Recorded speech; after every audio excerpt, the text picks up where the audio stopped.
Hey, c'est Corentin. Vidéo un peu particulière aujourd'hui, je ne vais pas vous faire un tuto sur Final Cut. En fait, je vais plutôt vous parler de mon matériel vidéo. Mais avant tout, je vais vous raconter quelque chose. Je n'ai jamais filmé avec une caméra. Je ne sais pas me servir d'une caméra. Je n'ai jamais appris à m'en servir et puis de toute façon, je n'ai pas de caméra. En revanche, il y a une chose que je dois vous dire, absolument tous les plans que vous avez vus depuis le début de ma chaîne, ce sont mes plans que j'ai filmés. Et là, vous devez vous dire, mais avec quoi du coup? Certains me l'ont déjà demandé, d'autres on peut le voir dans les hashtags dans la description des vidéos. Je filme à l'iPhone.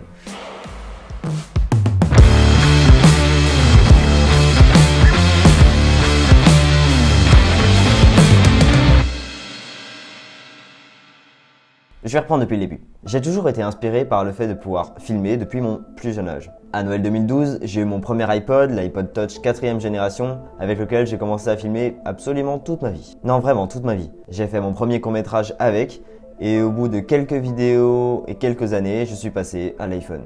J'ai alors commencé à filmer en 4K, j'ai fait 2 nouveaux courts-métrages, j'ai ensuite eu mon premier stabilisateur pour smartphone qui a changé ma manière de filmer, et la qualité de mes vidéos aussi. Et fin 2017, j'ai eu l'iPhone 10 et c'est la caméra que j'utilise depuis le début de ma chaîne YouTube.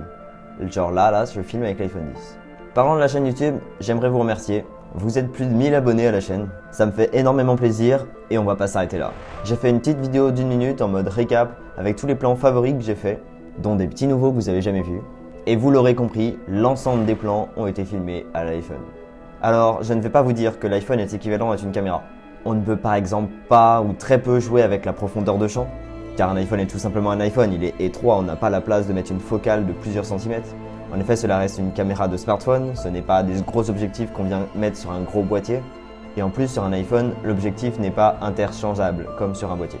En revanche, l'iPhone est beaucoup plus léger, beaucoup plus petit, ce qui fait de lui qu'il est beaucoup plus facilement transportable et que l'on peut l'utiliser dans de nombreuses situations délicates, comme sous la pluie par exemple ou dans un espace restreint, dans une petite pièce, ou tout simplement pour être à l'abri des regards. Il nécessite peu, voire aucun réglage, on peut lancer un enregistrement en moins de 2 secondes. Le retour vidéo aussi. Le retour vidéo sur un iPhone, c'est justement l'écran de l'iPhone, donc le retour est excellent, on voit exactement ce qu'on filme, dans les détails, avec les bonnes couleurs. Ensuite, une fois le tournage fini, on peut s'envoyer les rushs très facilement avec AirDrop. AirDrop, ça vous parle ? Et de nos jours, l'iPhone possède plusieurs objectifs avec lesquels on peut passer de l'un à l'autre en un seul clic. Je ne veux pas faire de généralité. Je parle bien évidemment depuis le début des iPhones haut de gamme qui ont moins de 4-5 ans maximum. Tous n'ont pas les 3 objectifs, grand angle, ultra grand angle et téléobjectif. Tous ne filment pas en 4K 60 images par seconde. Et non, je ne suis pas un pigeon. Je suis un passionné. Un passionné de par la marque Apple depuis maintenant 5 ans. Je ne suis pas riche, je suis un passionné qui place son argent dans les produits Apple. J'ai un Mac et je monte mes vidéos avec le logiciel Final Cut édité par Apple. J'utilise le logiciel de courrier électronique Mail d'Apple, le navigateur Safari d'Apple, le service de streaming musical Apple Music, bref, de partout. Aujourd'hui, j'ai quelque chose à vous dire. La qualité d'une vidéo ne dépend pas de la caméra, mais du montage que vous lui apportez. C'est pourquoi je vais continuer d'enrichir mes compétences de montage sur Final Cut, plutôt que de passer à une caméra professionnelle. Attention, je ne dis pas que je resterai sur l'iPhone pour toujours. J'ai bien l'intention d'avoir une caméra professionnelle d'ici quelques années. Mais aujourd'hui, je reste sur l'iPhone. Par contre, juste une chose. Aujourd'hui, et dans cette vidéo, je change d'iPhone et de stabilisateur.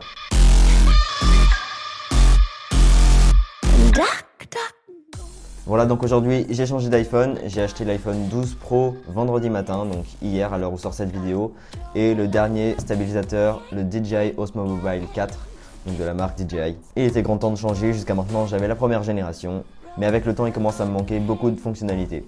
Commençons par déballer cet iPhone 12 Pro.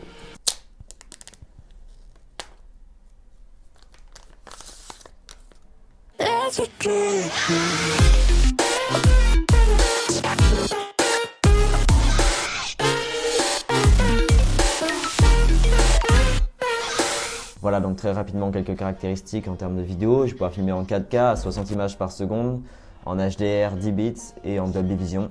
Donc nous avons 3 capteurs, un capteur principal donc grand angle, un autre ultra grand angle et enfin un téléobjectif. Les 3 modules possèdent une stabilisation optique et très rapidement j'ouvre le DJI OM4, donc l'Osmo Mobile numéro 4.